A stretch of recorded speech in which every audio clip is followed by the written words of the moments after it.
Economics with दीक्षा। आज हम law spring का सेकंड पार्ट को समझ रहे हैं। इसका फर्स्ट पार्ट हमने लास्ट वीडियो में कवर किया था, जिसका आप लिंक डिस्क्रिप्शन बॉक्स में देख सकते हैं।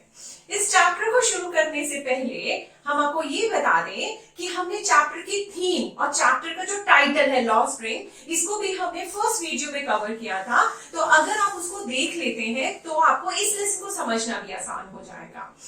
किसी भी चैप्टर की अगर हमें थीम मालूम होती है तो हमारे लिए चैप्टर की हर लाइन को समझना आसान हो जाता है। इस चैप्टर में I want to drive a car, जिसके अंदर सबसे पहले हम आपको हिंदी में समरी समझाएंगे और उसके बाद हम आपको नोट्स देंगे। वो जो नोट्स है वो आपको इतनी हेल्प करेंगे, चाहे क्वेश्चन आपको एमसीक्यूज फॉर्म में आए, चाहे वैल्यू बेस्ड क्वेश्चंस की फॉर्म में आए, या आपको कोटेशन पूछी जाए, आपके लिए इजी हो जाएगा। लेसन के इस पार्ट में अनीस जंग मुकेश से मिलती हैं, जो कि एक छोटा बच्चा है और कहाँ काम करता है? बेंगल इंडस्ट्री में काम करता है। बेंगल इंडस्ट्री कहाँ की? बेंगल इंडस्ट्री फिरोजाबाद की। फिरोजाबाद जो कि बेंगल इंडस्ट्री के लिए फेमस है। जितनी भी आप मल्टी कलर्स बेंगल्स देखते हैं वो कहाँ बनती है? फिरोजाबाद में बनती हैं। लेकिन इन इंडस्ट्रीज का जो एनवायरनमेंट है वो बच्चों के लिए बिल्कुल हेल्दी नहीं होता, क्योंकि वहां की जो कंडीशन है वो बहुत ज्यादा अनहाइजीनिक होती है। वहां पर हाई टेम्परेचर में ये बच्चे चूड़ियों को बनाते हैं, वहां पर प्रॉपर लाइट नहीं होती है, वो बिल्कुल प्रॉपर वेंटिलेटेड नहीं होता, और ये बच्चे बड़े होते होते ही अपनी आंखों की रोशनी को खो देते हैं। उसके बाद मुकेश ऑथर को अपने घर लेके जाता है। वहां के लोग, वहां के जो घरों की हालात है वो इतने ज्यादा बेकार है कि जो दरवाजे हैं, हिलते हुए दरवाजे होते हैं, और स्टिंकिंग बहुत गंदी बदबूदार गलियों में से वो ऑथर को अपने घर लेकर जाता है।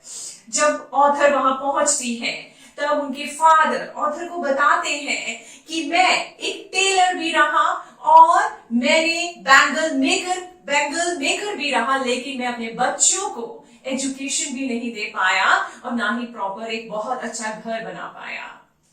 उसके बाद ऑथर मुकेश की ग्रैंडमदर से मिलती है। उसकी ग्रैंडमदर ऑथर को बताती है इट इज हिज कर्म, हिज डेस्टिनी। वो यहाँ पर हिज किसके लिए यूज करती है? वो यहाँ पर हिज अपने हस्बैंड के लिए यूज करती है। वो ऐसा क्यों बोलती है? क्योंकि उन्होंने अपने हस्बैंड को चूड़ियां बनाते हुए, ब्लाइंड होते हुए देखा है। तो वो अपनी गरीबी के लिए और अपने हस्बैंड को, जैसे वो ब्लाइंड हुए, इतनी कड़ी मेहनत करी और इतना नहीं मिला जितना मिलना चाहिए था, वो इसके लिए किसी को जिम्मेदार नहीं ठहराती है। वो कहती है ये हमारे कर्मों में है और इसे कोई नहीं बदल सकता। उसके बाद ऑथर वहां पे छोटे छोटे बच्चों को देखती है कि वो कैसे फटाफट चूड़ियों को बना रहे हैं, जोड़ रहे हैं, और वो देखती है कि उनकी जो आईज है they are more adjusted to the dark than to the light outside, कि उनकी आंखें जो है ना वो डार्क में ज्यादा अच्छे से एडजस्ट हो चुकी है, बजाय इसके कि वो दिन में काम कर सके। वो दिन में काम नहीं कर सकते। उसके बाद ऑथर एक यंग पीपल के ग्रुप से मिलती है और उन्हें बोलती है कि आप लोगों के साथ इतना एक्सप्लॉइटेशन हो रहा है, तो आप लोग ना एक ग्रुप फॉर्म कर लीजिए, और आपके अंदर अगर कोई लीडर होगा तो आप अपने राइट्स के लिए फाइट कर सकते हैं। तो वो बताते हैं ऑथर को कि अगर हम में से कोई ऐसी कोशिश भी करता है तो हमें जेल में डाल दिया जाता है। ऑथर ये देखकर बहुत दुखी होती है। वो सिर्फ एक ही चीज की विश करती है कि they must be given the true worth of their toil, कि उन्हें कम से कम उनकी कड़ी मेहनत का फल तो मिले, जितनी वो कड़ी मेहनत सुबह से शाम तक करते हैं। और children should not be allowed to work in such industries, कि इन बच्चों को ना अलाउ नहीं किया जाना चाहिए। लेकिन ये सोचकर बहुत खुश होती हैं और उन्हें अच्छा लगता है जब मुकेश कहता है कि वो मोटर मैकेनिक बनना चाहता है। ठीक है, ये इसकी हिंदी की समरी है। अब हम नोट्स भी करेंगे क्योंकि वही आपके एग्जाम में बहुत हेल्प करेंगे। ठीक है, फिरोजाबाद किसके लिए फेमस है? In UP is known for its bangle making industry, जो कि यूपी में है। और किस लिए फेमस है? चूड़ियां बनाने की इंडस्ट्री यहीं पर है। जितनी भी चूड़ियां आप देखते हैं वो फिरोजाबाद में बनाई जाती हैं। ठीक है। Families have spent generation working around furnaces, building glasses. कि जो families हैं वो अपनी जनरेशन से काम करती आ रही हैं और चूड़ियों को जोड़ती आ रही हैं, ठीक है। Working in the glass furnaces with a high temperature, ill-lit, ill-ventilated and unhygienic make their back bend. कि जो ग्लास फर्नेसेस के आसपास जब वो काम करते हैं, फर्नेसेस जो भट्टियां होती हैं जिसके आगे मेल्ट किया जाता है ग्लास को, उनके आगे काम करना, और वहां पे इतना हाई टेम्परेचर होता है जो कि इलनेट होता है, प्रॉपर लाइट नहीं होती, इल वेंटिलेटेड, प्रॉपर हवादार भी नहीं होता है, अनहाइजीनिक, क्लीन भी नहीं होता है, मेक देयर बैक बेड, उनकी कमर झुका देता है। Around 20,000 children are working, losing their brightness of their eyes. और 20,000 के आसपास बच्चे वहां पर काम कर रहे हैं और वो अपनी आईज की रोशनी को भी खो देते हैं। अब हम मुकेश के बारे में पढ़ेंगे। Mukesh, born in a poverty-stricken family of bangle makers. कि मुकेश का जन्म कहाँ हुआ है? बहुत ही गरीब घर में, poverty-stricken, बहुत गरीब, of bangle makers, जो कि क्या काम करते हैं? चूड़ियां बनाते हैं। Dares to dream of different life, wants to work as a motor mechanic. कह रहे हैं यहाँ पर हमने डेयर्स का वर्ड क्यों यूज किया है? क्योंकि फिरोजाबाद में अगर किसी का जन्म होता है और उसके पेरेंट्स बैंगल मेकर्स हैं, तो वो कुछ और सोच ही नहीं सकते, उन्हें क्या बनाना पड़ता है? सिर्फ बैंगल्स बनानी पड़ती है। लेकिन मुकेश, जिसमें हिम्मत है कुछ अलग सोचने की, कुछ अलग करने की, और वो क्या बनना चाहता है? मोटर मैकेनिक, ठीक है। Extreme poverty, lack of education and opportunity, neglect and exploitation have made him think differently. कि उसे ऐसा करने के लिए, अलग सोचने के लिए किसने मजबूर किया? एक्सट्रीम पॉवर्टी, बहुत ज्यादा गरीबी ने, lack of education and opportunity, कि कोई पढ़ाई नहीं है वहां पर बच्चों के लिए, कोई अच्छा अवसर नहीं है, निग्लेक्ट, हर कोई उन्हें निग्लेक्ट करता है, एक्सप्लॉइटेशन है वहां पर, और इन सब चीजों ने उसे मजबूर किया कि वो कुछ अलग सोचे, ठीक है।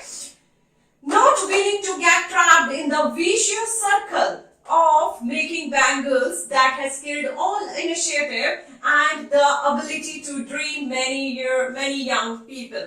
क्या कहते हैं कि वो नहीं अपने आप को फंसाना चाहता। ट्रैप मतलब क्या होता है? कि फंसना। वो नहीं फंसना चाहता। किसमें नहीं फंसना चाहता? Vicious craft of making bangles, जो कि इतना पेनफुल होता है। बैंगल्स को बनाना is not easy. That has killed all initiative. और वो क्या कर देता है?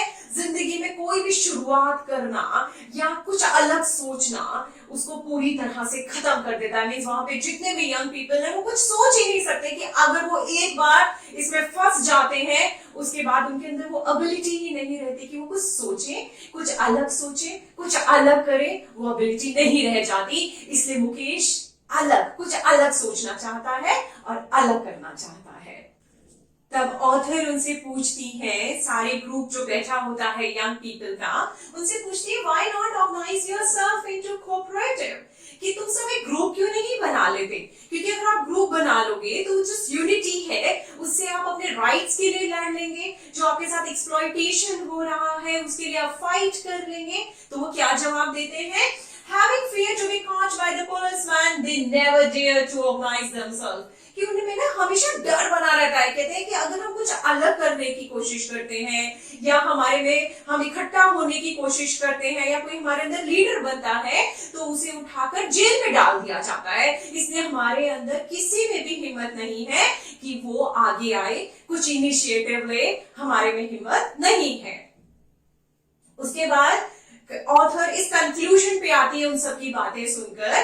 क्या कहती है? कि लैक ऑफ एजुकेशन, की पढ़ाई की कमी की वजह से, और stigma of being born in the bangle making community, और वो कलंक, कैसा कलंक? कि अगर आपका जन्म बैंगल मेकर्स के यहाँ हुआ है तब आपके पास कोई और ऑप्शन बचता ही नहीं है कि अगर आपने अपना पेट भरना है तो आपको इसी प्रोफेशन को ही आगे लेके जाना होता है। और craftiness of sahukars, middlemen, politicians and police never let them think differently. और कौन इन्हें बाहर नहीं आने देता? साहूकार की चालाकियां। बता रहे हैं कि क्राफ्टीनेस किस किस की? साहूकार की, कि इनकी चालाकियां कि ये नहीं बाहर आने देते, क्योंकि इनको सबसे ज्यादा बेनिफिट मिलता है इन लोगों से। मिडलमैन, पॉलिटिशियंस और जो पुलिस है, इन्हें कुछ अलग सोचने ही नहीं देती है। That's all in this video. Thanks for watching my video. Bye.